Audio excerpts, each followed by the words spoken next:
مذہبی قیادت مل کر جس بھی تحریک کا اعلان کرے گی، ہم تمام ٹنڈو آدم کے مذہبی، سیاسی، سماجی تاجر مسلمان اس کی بھرپور تائید اور حمایت کریں گے. ٹھیک ہے جی. اللہ مجھے اور آپ کو عمل کی توفیق نصیب فرمائے.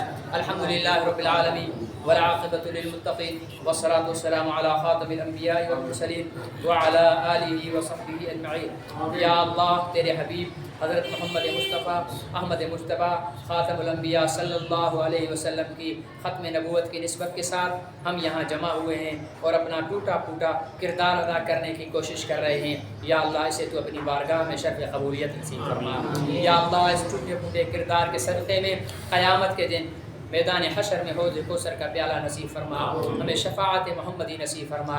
یا اللہ پاکستان کے نااہل چیف جسٹس کو ہدایت نصیب فرما. اگر اس کے مقدر میں ہدایت نہیں اور وہ یہود و نصارہ کے اشارے پر پوری پلاننگ کے ساتھ یہ سب کچھ کر رہا ہے تو یا اللہ اسے نشان عبرت بنا، اسے ذلیل و رسوا فرما. یا اللہ حکمرانوں کو اپنا کردار ادا کرنے کی توفیق نصیب فرما. اگر وہ بھی کردار ادا نہیں کرتے تو انہیں بھی ذلیل و خوار فرما. یا اللہ ہم سب کو حضور علیہ الصلوۃ والسلام کی ختم نبوت کا چوکیدار بنا، ختم نبوت کا پہرے دار بنا.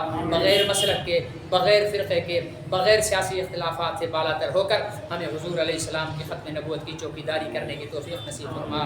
میرے مولا آج بریلوی، دیوبندی، اہل حدیث اور دیگر تمام مسالک کے نمائندے یہاں پر بیٹھے ہوئے ہیں، تیرے حبیب کی ختم نبوت کی چوکیداری کے عزم کر کے بیٹھے ہوئے ہیں. یا اللہ ہمیں اس عزم پر استقامت نصیب فرما. تا دم آخر ہمیں حضور علیہ السلام کی ختم نبوت کی چوکیداری کی توفیق نصیب فرما. ربنا آتنا فی الدنیا حسنہ وفی الآخرۃ حسنۃ وقنا عذاب النار. ربنا تقبل منا انک انت السمیع العلیم وتب علینا یا مولانا انک انت التواب الرحیم. سبحان ربک رب العزۃ عما یصفون وسلام علی المرسلین والحمد للہ رب العالمین. وصلی اللہم تعالی علی نبینا محمد وآلہ وصحبہ اجمعین برحمتک یا ارحم